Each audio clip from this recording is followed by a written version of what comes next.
Cent of the day in there. Welcome to the Frag Effect. We're so glad you guys are with us. I surprised Kix by letting him know not only are we going live tonight, but I also didn't give him the topic beforehand, so there's zero prep on his end.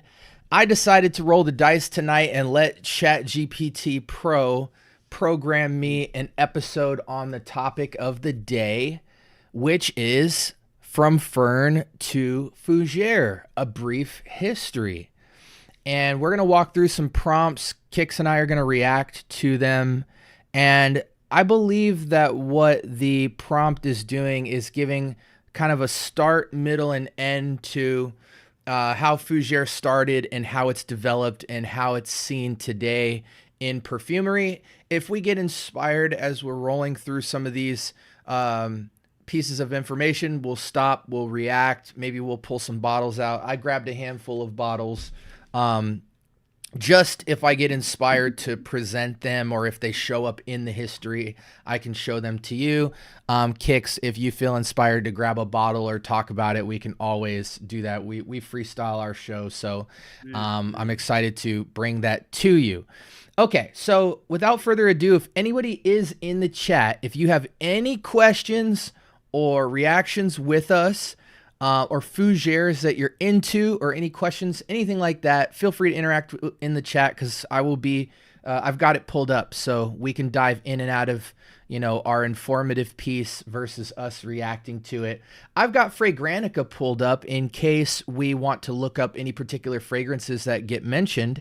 And then I also have my prompt for the night. So without further ado, Kix, you got any words before we dive in?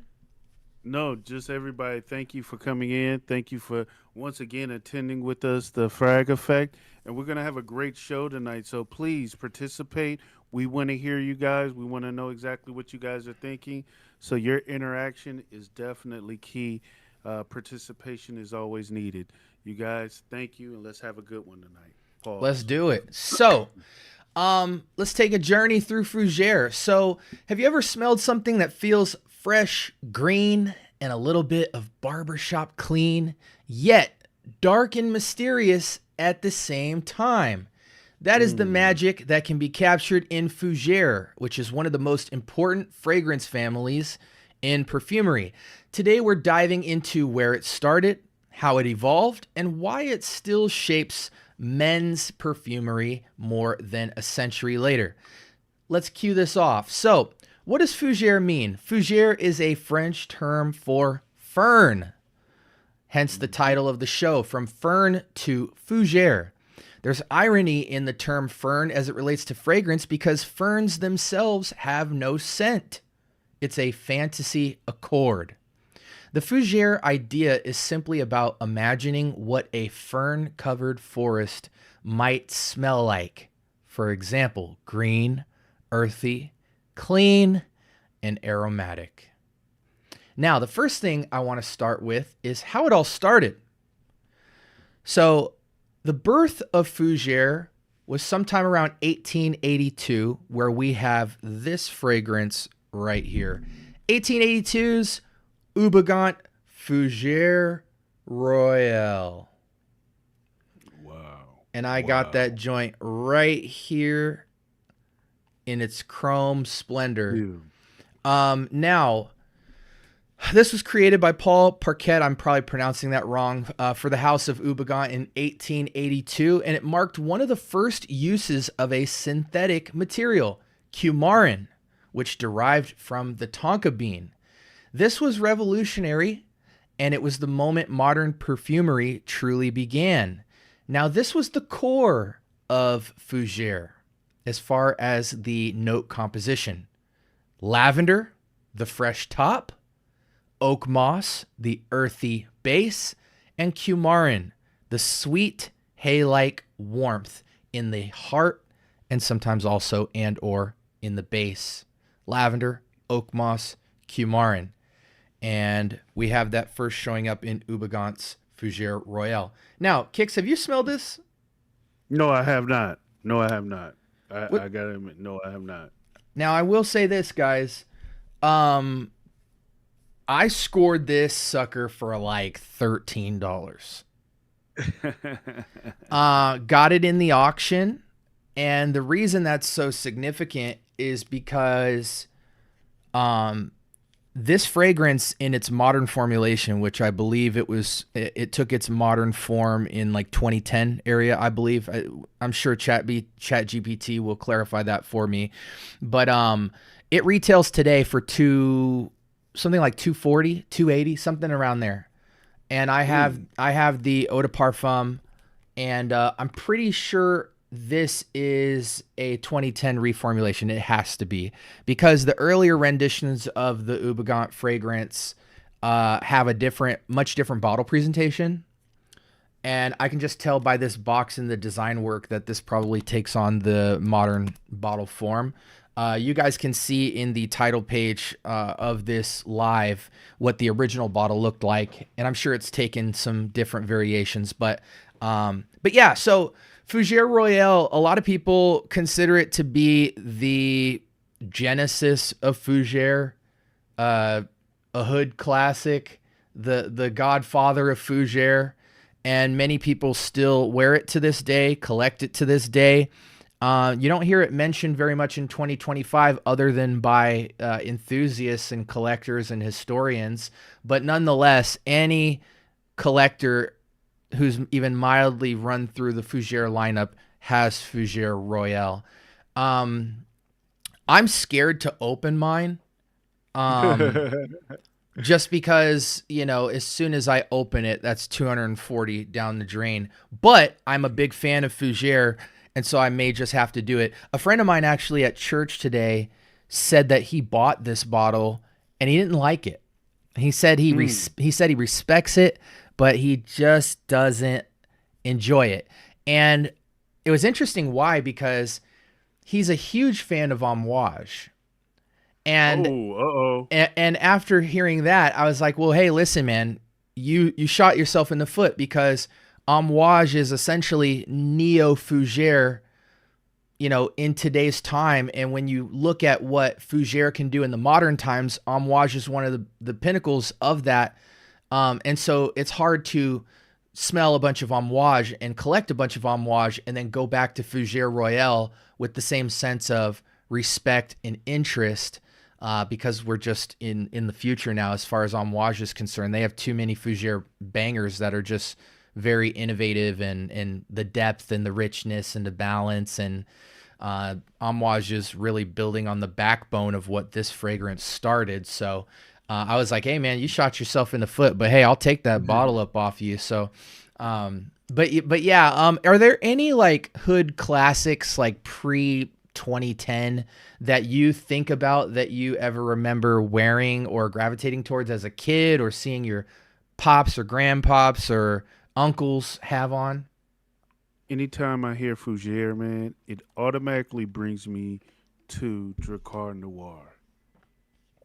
I just remember my Uncle Jimmy coming in with Drakkar Noir, and it was this type of like bravado and energy what a Fougère used to do back in the day. It was the staple of what a men's fragrance was. So anytime I hear Fougère, I think of Drakkar Noir. I think of even Chanel Platinum Egoist. I have never smelt the original I Egoist. like I know that Egoist. sounds crazy. I I like know that sounds Egoist, crazy. bro. I know, I know. I have not smelt the OG Egoist yet, which is ridiculous. For as long as I've been in this game, it's a damn shame. But it is what it is. Yeah, I have Drakkar Noir. In fact, I gave decants of it when we did our massive giveaway at 2K. I gave a lot of 10 ml travelers of Drakkar Noir. I have original, I have Noir, I have obviously Drakkar Intense. Um, and I have intense as well. I have intense as well, Oh, and I Intense have as it. well. Oh, and Drakkar Blue. Yeah, I forgot they dropped that recently. Some of the old schools that I have on hand to show to the camera. Um, so I have English Leather, and this Mm. this is essentially a giant like 240 ml Fougère splash fragrance that's extremely green. I'm going to pull it up here for the people to see. Yeah. This fragrance was launched in 1949. Citrus aromatic. The leather isn't that crazy. This is more of like a vetiver green to me. But you can see some of the notes here. Citrus, it's got that lavender top like they mentioned. And it's a splash. You know, you can basically pour it in a shot glass. This actually smells really good. It's just a nice piney, lemony, bergamot green type of fragrance. And I won this in auction, obviously. But splashes were almost entirely Fougère, and I can tell because I own a lot of 20th century splashes from the late 1800s to mid 1900s, and they all kind of take on a Fougère feel. Not all of them are green, but most of them have a kind of outdoor or barbershop gentleman feel. And I actually really like this. Some people complain about like performance and all that stuff, but when you have a splash, you really just bathe in it, and it'll go for you. But another one that I have smells really nice, piney green, light citrus. Then we have this one, 1411. Oh yeah, 1411. Yeah. 1411. Yeah, 1411 is, or sorry, 4711 is essentially what is in the modern form today as Tom Ford's Neroli Portofino, and this is a splash as well. A lot of you guys see Jeremy Fragrance. He has like a gigantic life-size bottle of this, and sometimes he'll bust it out and smell this. But this is kind of the genesis of the Neroli Portofino style DNA. This is a splash, but in modern times with a lot of the splashes, they throw atomizers on them, which I actually appreciate because you're not going to want to be splashing out with this. You just kind of want to have it for vintage collection purposes, but you still do want to be able to spray it. And I think 4711 is probably one of the most timeless, old school style fragrances out there. You just put it on today and it just smells like Neroli Portofino's Eau de Cologne. You know what I'm saying? Or Eau de Splash or something like that. But here in the screen here, established in 1792. So this is real long ago. It has essentially almost an identical composition as English leather, except for it has more of the Neroli petitgrain base. But again, green, clean, bright, citrus, slightly sweet.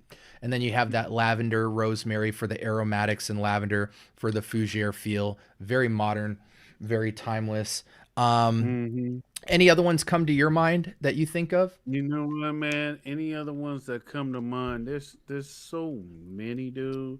There's so many that I really can't think off the cuff like that. I can't, and it's gonna haunt me because afterwards I'm like, oh yeah.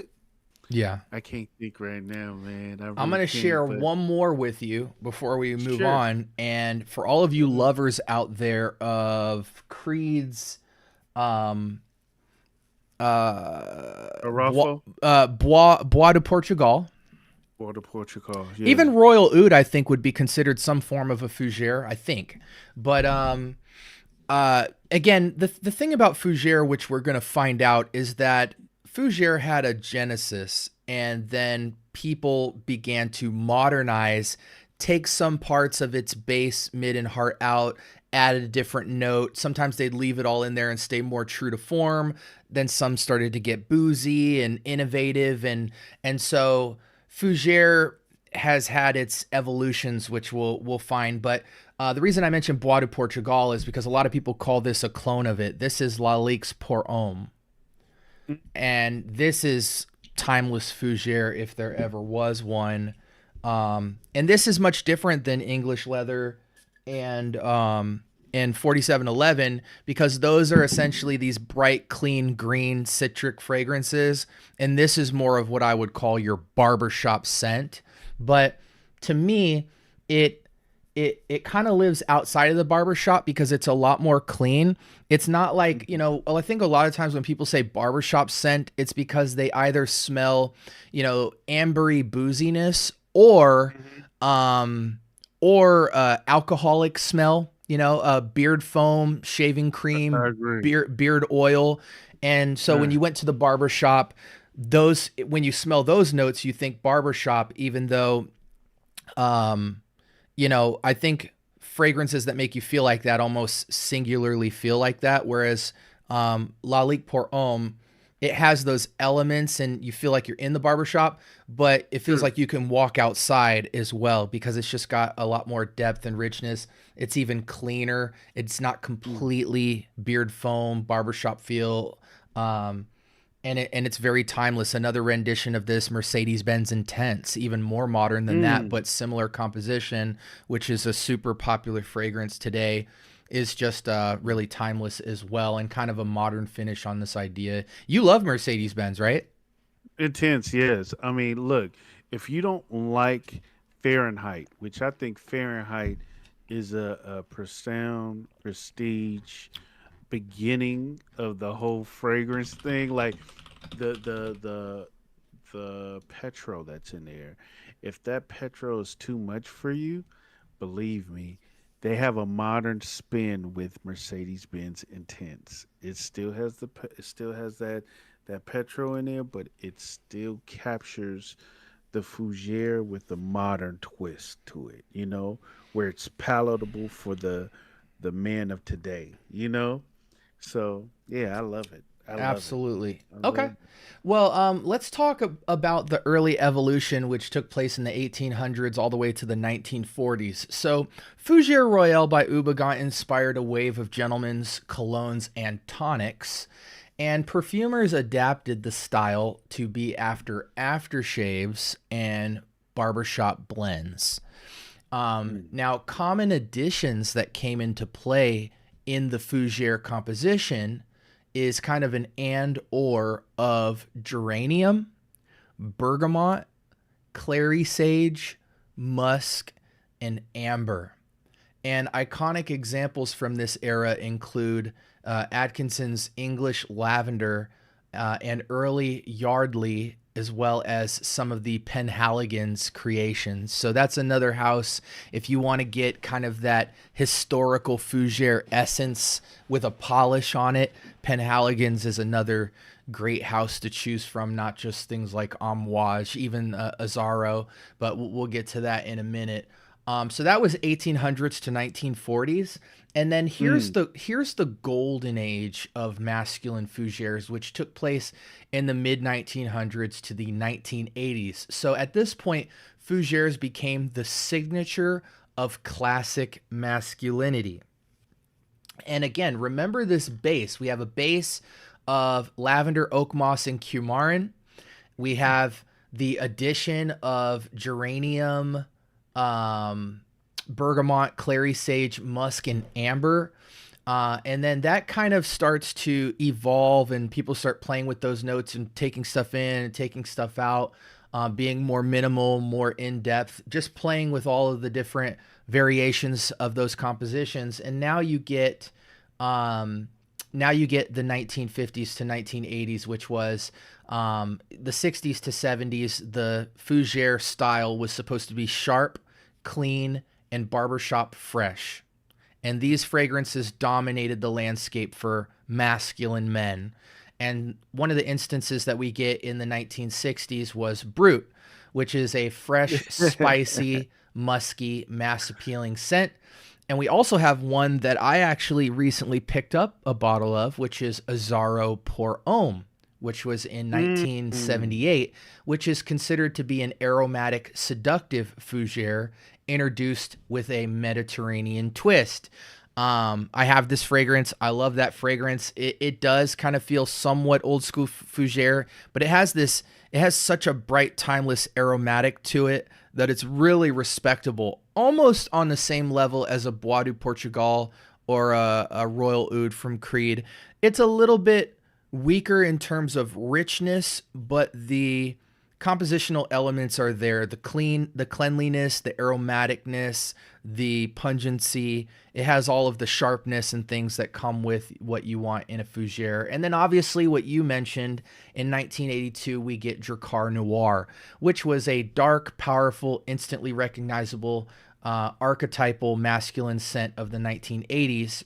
And this is when the fougere DNA becomes literally the template for men's perfumery worldwide. You got anything to say about any of these? Man, I just remember about Brute. When you mentioned Brute, I was like, oh yeah, Brute, man. Hey, dude, I was just a pup then, man. And like I said, people was wearing Brute and gray flannel. Jeffrey Bean, they was wearing some of that. And I that got me some gray flannel. You know, I had to have some gray flannel. I'm the vetiver man. right. But the thing is that when you was mentioning that time going into the 80s, that's when that oak moss. That's when that oak moss kind of like, because when you was talking about it, oak moss wasn't in. I was like, yeah, what about oak moss? And that's the time I remember Fougères were coming out. Forgive me, guys, I'm an 80s baby. So I know that oak moss smell, that's the beginning of our time. But go ahead, man. Yeah, and it's crazy now. I'm not going to fast forward too much, but it's interesting now to see what people are doing with oak moss, because like I feel like oak moss is like the forbidden fruit in a way in perfumery, because it almost has, because of the nostalgia to classic manliness in fougere, I feel like houses now are scared to use it because it just instantly has that rich earthy feel, and that's not what a lot of masculine scents are going for, at least in the 30 and down category. 30 and up, it's like pour it on me, you know what I'm saying? Yeah, But 30 yeah. and down seems to be very top heavy today. You know, things like citruses and fruits and all of that are all good. Even the heart can have, you can still play with lavender and amber and different aromatics. But when it comes to that base, those nuts, the most we kind of get, not just in fougere, but just even with citruses, citrus aquatics, all that kind of stuff, you get, these artificial phantom notes of wood accords. I was about to say, I didn't want to cut you off, You man. know, The cedar wood, yeah, you'll yeah. see all kind of amber wood. I mean, amber. You see it all. You'll see it all. Amber. It's that's what it is, man. It is what it is right now. It's That's almost what like they're I. even scared now to even say things like cedar and oak, because it's Yeah, like they're like old words. So now you see stuff where it's just like woody notes or woods. You know what I'm saying? yeah, Like they're trying to be yeah, cool or something, because they know the moment they hit you with some of those fougere type terms, you lose an entire market. Like, what, you yeah. go to People a are high turned school off. kid or a 20-year-old, it's like, oh, you want a woody fragrance? Hell no, I don't. Oh, give me, lemon. Give me Yeah, citrus. vanilla, Yeah. vanilla. Give me vanilla. Nah, don't take them down vanilla road. Don't Hey, be hey, hating. hey, hey, I'm just saying what it is. Gourmand. They want to smell sweet because their girl likes sweet candy smells, man. It's like, whoa, but hey, I'm not here to judge. We listen, we don't judge. Yeah, Go yeah. right ahead, Yeah, man. I ain't gonna go in on the cats that wear those type of fragrances. What position they play in the household, but that's for another day. Yeah, But yeah, yeah, so it's just interesting to see, because I feel like houses today really have to make a conscious decision about their marketing and their fragrances, because the moment you even try to start going down aromatics road, or um, a fougere base, you really start to almost have to brand yourself as a more older gentleman's house, because these are things where if people see that the fragrance has these things in them, it might be a complete turnoff right away. You know, I feel like there's kind of these happy meal notes that people want to see in fragrance. You know, they want to see the bergamot, they want to see, you know, the grapefruit, they want to see, you know, they're cool with things like clary sage and lavender and mint and vanilla, and don't show them oak moss, don't show them ambergris, don't show them civet, don't show them cedarwood, don't show them agarwood, don't show them oud, you know. And because of that, it's like, little do we know, a lot of these notes are in like 90% of perfumery because they provide the richness and the backbone of all these fragrances, even outside of Fougère. But if people can see that, you might lose certain audiences. So I think there's even some kind of ghosting on Fragrantica with what they reveal is in the fragrance so that they can still capture the youth. But it's just interesting seeing, you know, even with oak moss, like I try to think about what comes to my mind in the modern times with oak moss. Maybe like Egypt, maybe Hassavat, you know, Yeah. or anything from Amouage, but like that's not really a hip young brand. Amouage is kind of like the 35 and ups cigar house. You know what I'm saying? It's for the modern gentleman. So, but anyway, that's interesting. So let's take a shift here. Let's talk about the 1990s to 2000s, the aromatic and modern shift to Fougère. So this is when Fougère split into aromatic Fougères, which were Fougères that started adding a lot more fresh citrus, herbs, and sometimes marine notes or ozonic notes. And some influential releases to this time would be Cool Water by Davidoff in 1988, which introduced aquatic freshness to the Fougère world. Le Male by Jean-Paul Gaultier in 1995, which introduced sweet tonka and a vanilla twist on the Fougère identity, which redefined what masculinity was. You know, now you start adding all this sweetness, but still have the Fougère nuts. It's kind of like, oh, you know, were we going metro here? I mean, what's the deal?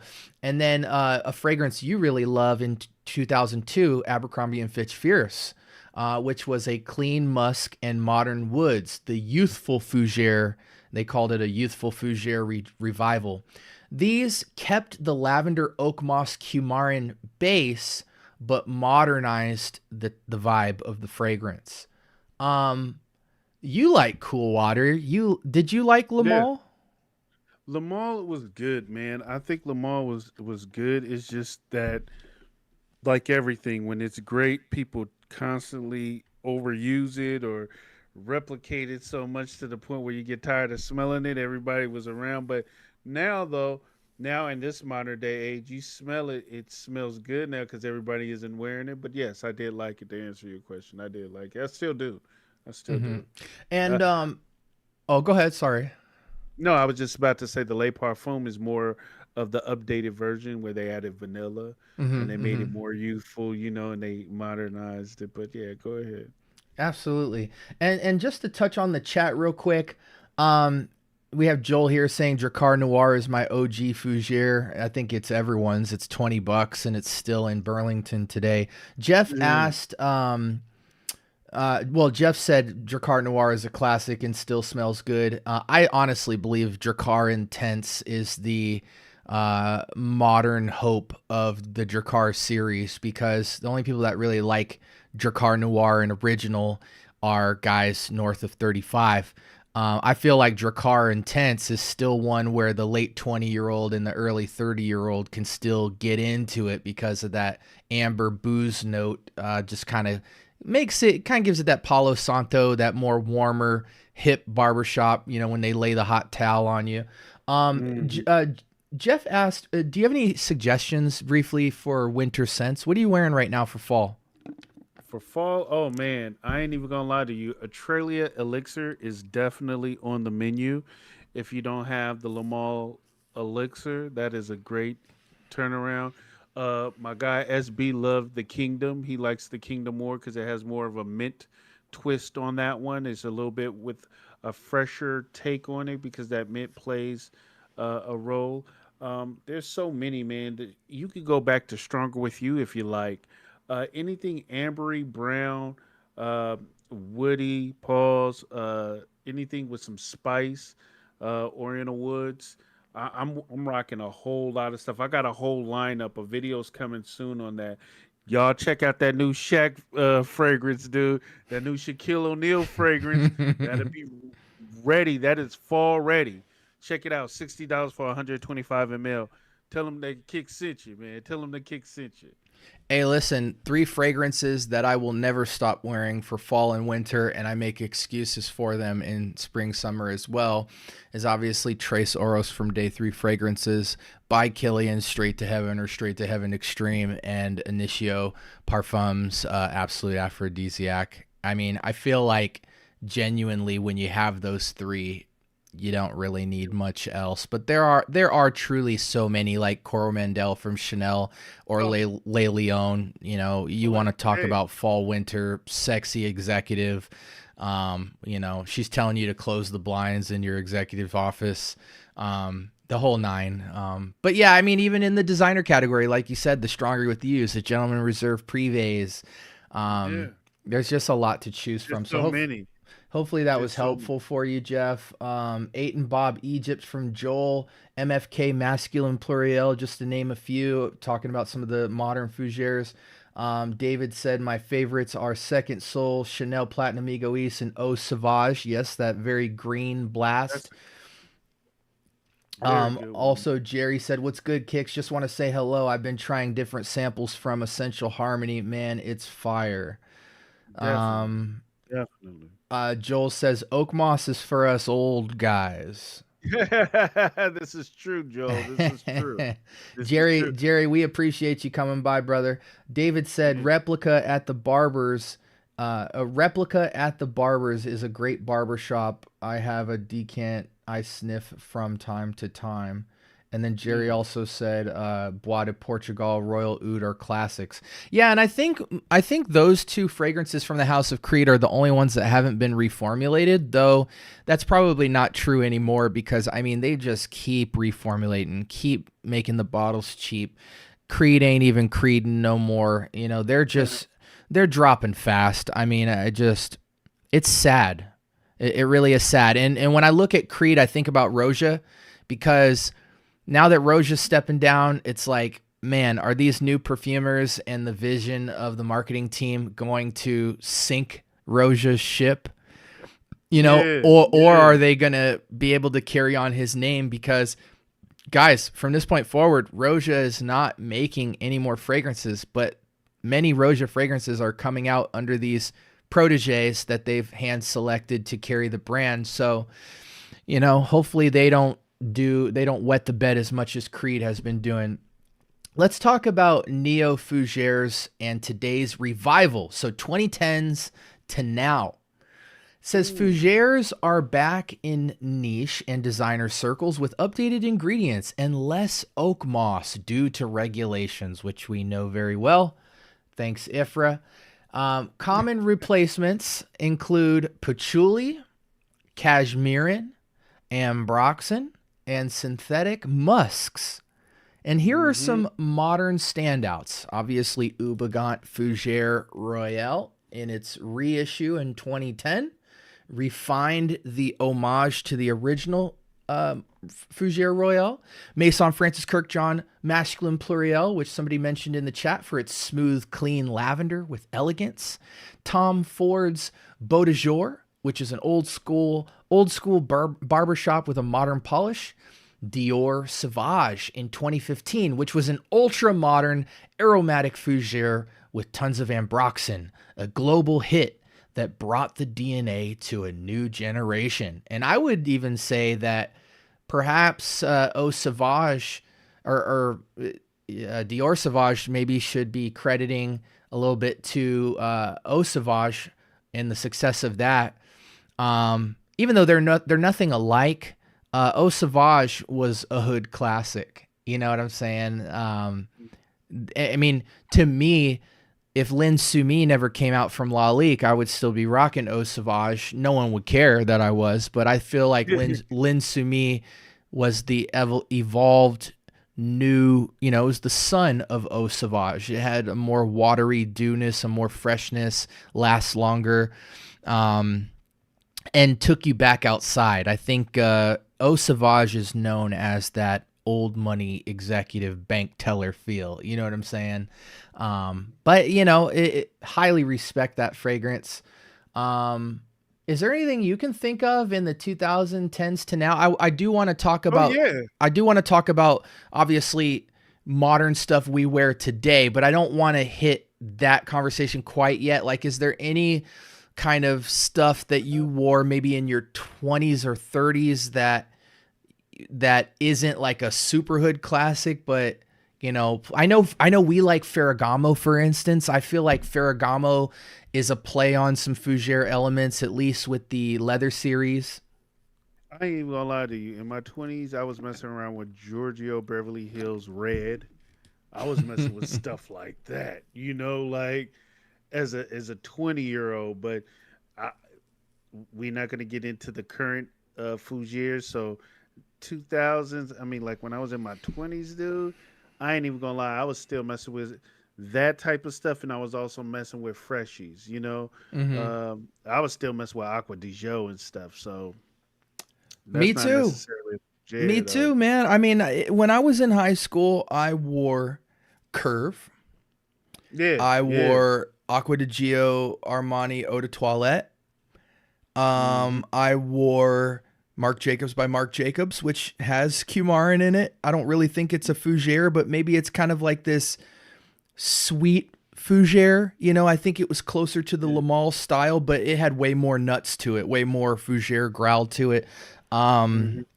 what else did I wear? Gucci Pour Homme, Hmm. um, and Lacoste Red, which definitely wasn't fougere. But No.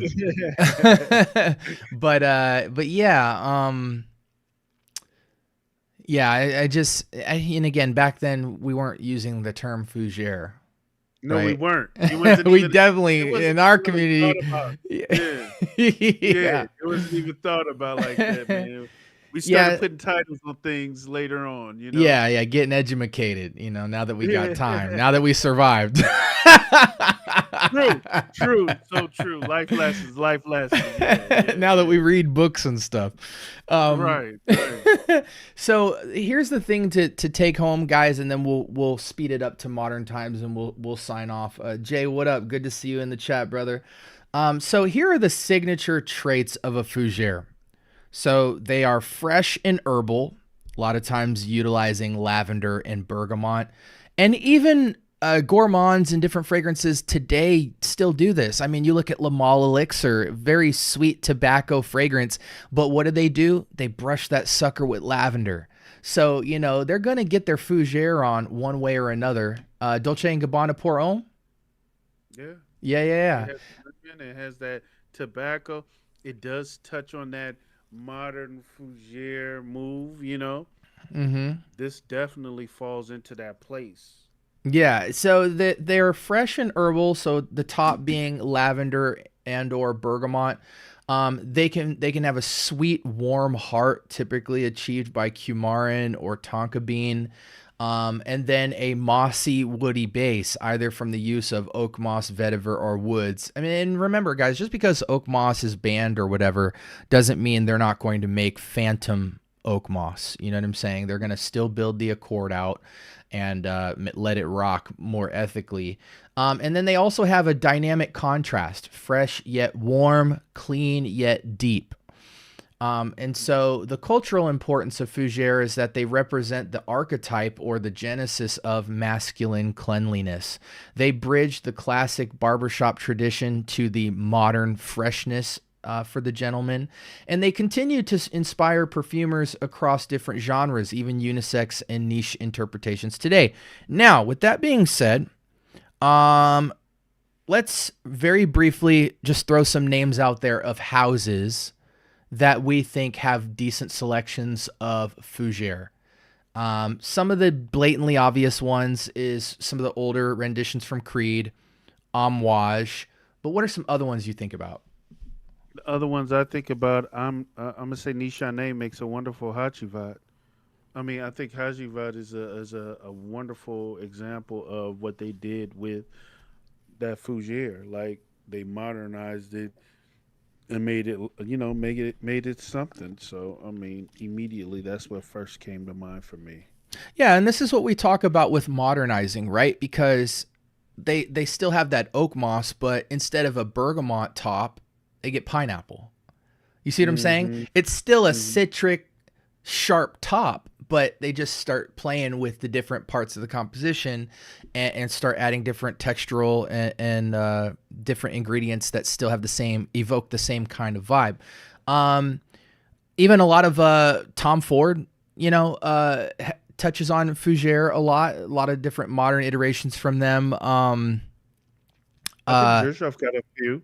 Oh, Zhirkov has a Zherzhov definitely has. When yeah. we talk about modern fougères, Hmm. they're so good at what they do, people wouldn't even call them fougères, right? Yeah, Like, yeah, you know what I'm it's saying? blended That's how you well. know you It's have a blended great well. fougère house when it is fougère, but they're just calling it by its name because it's so innovative and different. You just don't even recognize it.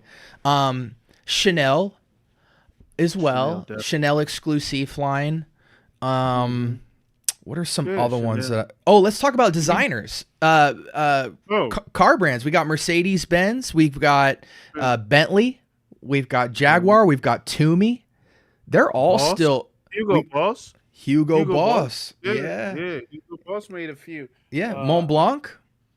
Mont Blanc has a few. I mean, you can just name them. Bentley, like you said, I think you said Bentley. The Everything. Bentley, Bentley Azure, yeah, Infinite Rush, Momentum Unlimited. I mean, they just Black Edition, Bentley Absolute. yeah.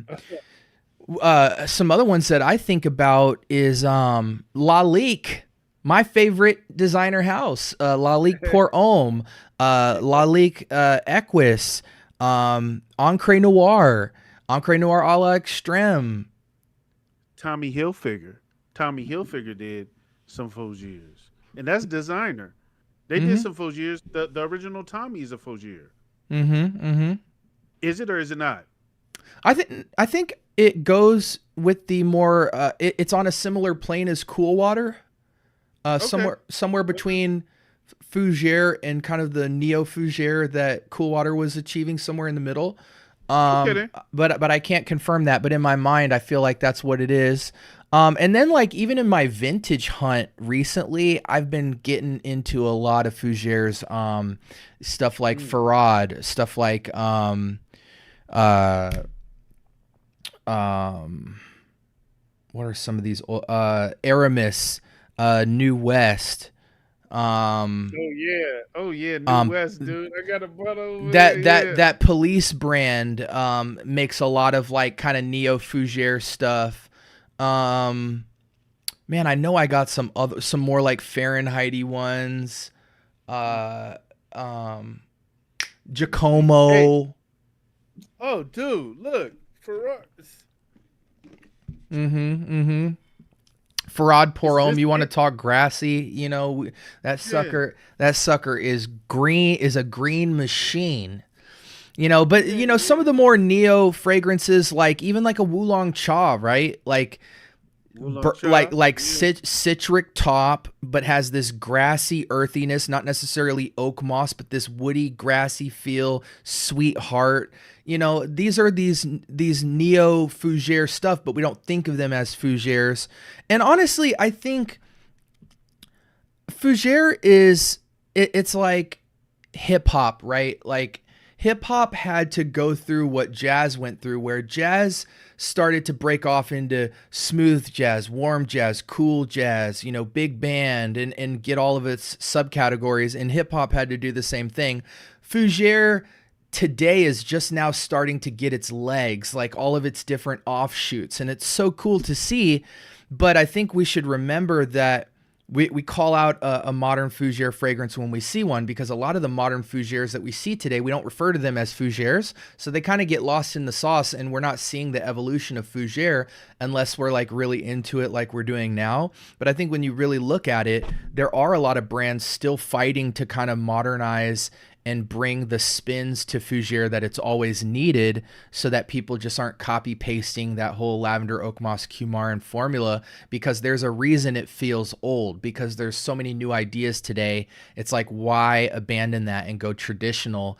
We should have did all of this stuff a long time ago to innovate in that space. But yeah, there that's was one that you missed. There was one that you missed. Your Balmain, man. That vert. oh, Vent Vert from Balmain. Yes. Yeah, yeah, yeah. Yes. The Greenergy from Givenchy that we've been recently talking Yeah, about. right here. Yeah, yeah. A lot of people don't even know this exists. Givenchy, Greenergy. Look that up, Greenergy. guys. I thought Eau Sauvage and stuff like that was like one of one. We talk green scents. They got those in the vintage and discontinued world. They got those all day long. What about Versace Dreamer? Oh, the Dreamer with that tobacco, lavender. Oh man, Mm-hmm. man, that holds dear to my heart.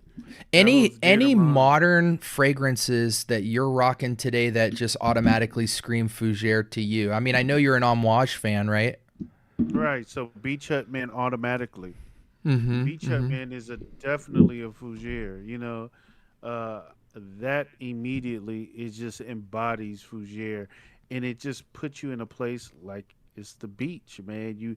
It's you smell that greenery, you smell that it's everything that a Fougere is, but just modern day. And think about yourself being in the sand, in the sun. I'm in California, y'all, so I'm so used to the beaches. But yeah, yeah, it gives that type of vibe. Yeah, and But for and the grown man, first off, Beach Hut Man is amazing. I've got my Epic Man. Um, I love Epic ooh, Man. It's just a green. I mean, if you want to talk about going out in the woods, I mean that's just what it is. Another one, more of that amber modern Fougere is Lalique Equus. I run through some Equus, grapefruit vetiver, and amber. This has a Fougere feel, but it's more neo, little less nuts, but it's still enough there. It's a modern barbershop type scent. We even got things like Diaghilev, which is like they consider it a Chypre, but I'll have to do some research into that, the whole floral Chypre and Chypre fragrances, how close they are, because Diaghilev has a heavy oak moss base, and bergamot top. Now there's over like 100 notes in that fragrance, so it's kind of hard to break it down that simply, but it does have all of the classic foundation of what Fougere is within it. So even though they classify it as Chypre, it still is very Fougere. It's just completely out of the barbershop, because obviously that fragrance was like very innovative and doing a lot more than just having clean masculinity. It's more of a dense fragrance. But yeah. Any other fragrances you can think of that kind of you love to rock recently? uh, recently, man, I ain't gonna lie, my Cartier Declaration. Uh, Oh I get gosh, that. yeah. Yeah, I get that feel. When I wear that, man, it's just a beauty, man. It's a beauty in its natural right. Any of the Cartiers, the Pasha, any of the Pashas, the Pasha EDTs especially, bring you to that time, um, yeah, up to the Parfum. It's just so many. Honestly, the one right now for the fall winter right now, do your Christian Dior Sauvage Elixir. I know it's somewhat overplayed a lot to folks, but I love that. I love that fragrance, man. It's just amazing, and as you can see, it's still being worn to this day. As much as people try to give it hell, it's still a great fragrance. Yeah. It sucks when something becomes popular. Um and sometimes I question, like, are we just not appreciating it anymore because we're so familiar with it? Mhm. You know, Yeah, for me, I have Dior Sauvage, and for me, I love coming back to it like every 6 months, because yeah, I yeah. because Let when it I breathe. when I put it on, I'm like, I know I like this. I'm not gonna fight it. I'm not gonna fight it. It's a great fragrance. It's perfectly balanced. I love it more than my Eros and my Bleu de Chanel and all that stuff because it just has more contrast. You know, it does the sweet and the fresh and the growl and you know, it just has more. You know, it does more to my mind and my I don't want to say bravado, but to my personality, like being able to smell those different textures and layers, and it just has like just a energy. energy, like yeah. energy. It's Yeah, a aura. yeah, It's a aura fragrance. You know, you don't get yeah. aura with Eros. You don't get aura with. I mean, Bleu de Chanel maybe a little bit, but even in its aura, it's like. You know, it's pretty boy aura, even in its Yeah. classiness. Sauvage is like walking through the room, swinging the club, and you don't care who it hits. You know what I'm saying? I feel like, but yeah, yeah. So, do you have any final thoughts on the Fougère stuff? I'm done with my little history lesson. Anybody in the chat? Do y'all have any questions or comments? I want to hear from y'all. I think a lot of times you and me have talked about like wanting to preserve the Fougère fragrance and like want to have masculine fragrances again.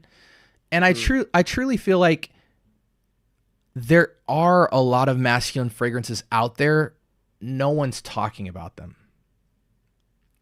And the guys who are talking about them are older men who people wouldn't really identify with to buy what they're recommending because they're like, well, dude, I'm 26. Like I probably won't, I probably won't like that. But maybe younger people, you know, we're kind of bridging the gap, you know, and I feel like we just need to like demand like, no, this is special. You know what I'm saying?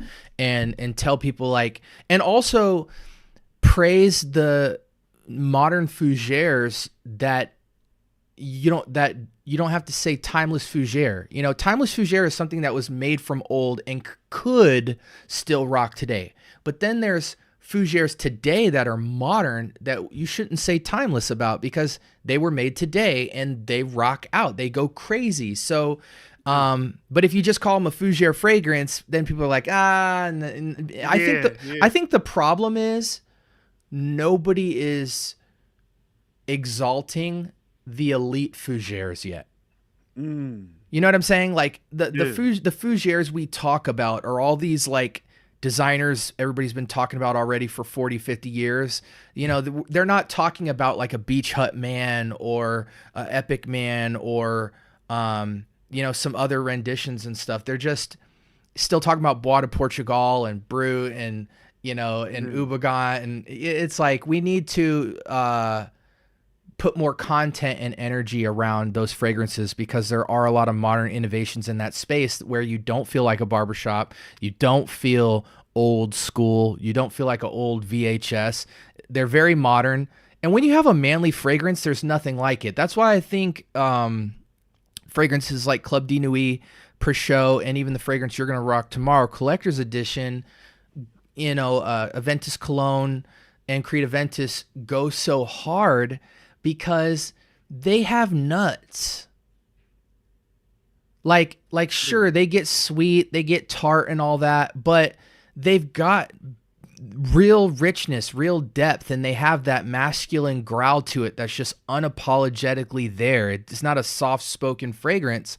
And so you can see when the formula's working, it's like, well, can you ever not wear Aventus? I think Aventus just always works, right? And that's what we want in fragrances. We want fragrances that completely get us and we can have full confidence and vibe and versatility and literally just rock out. I mean, ideally, we would have like 10 fragrances that encompass that, and those 10 are so good we don't have to have shelves of fragrances, right?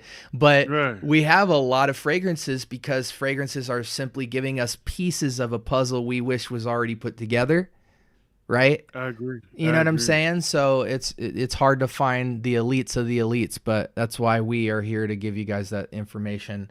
I'm done, bro. You got anything left? No, man. You guys have been awesome. Thank you guys for joining us. Hey, continuously to tune in to my guy, the Scent Bubble. Check me out, Kix Griffey. Check me out, Kicks Griffey After Dark. You guys have been awesome. Yeah, and we appreciate you guys. Sound off in the comments. We do talk back. I'll probably download this VOD and re-upload it as a video so it's not stuck in live land, because I know there is a such thing as Watchback Gang, but after about a week, I know you guys aren't going to see this podcast episode if it's not in the main feed. So I'll probably download it and re-upload it for you guys and premiere it. So, but we definitely appreciate everybody who joined us in the live. How did we run for today? Oh, hour and 4 minutes. So not too bad. Yeah, we hope you guys got something out of this. I know Fougère isn't the most popular topic in today's world. You guys want to see us talking about the latest clones and the you know, Blue de Chanel exclusive and all that in summer mink, and we will, but not tonight. But we hope you guys got a lot of value out of it, and we appreciate you guys for always rocking out with us. I think this was episode 9, and we're just gonna keep it coming. Kicks Griffey, the scent bubble, and we appreciate and love y'all, man. Until next time, be blessed.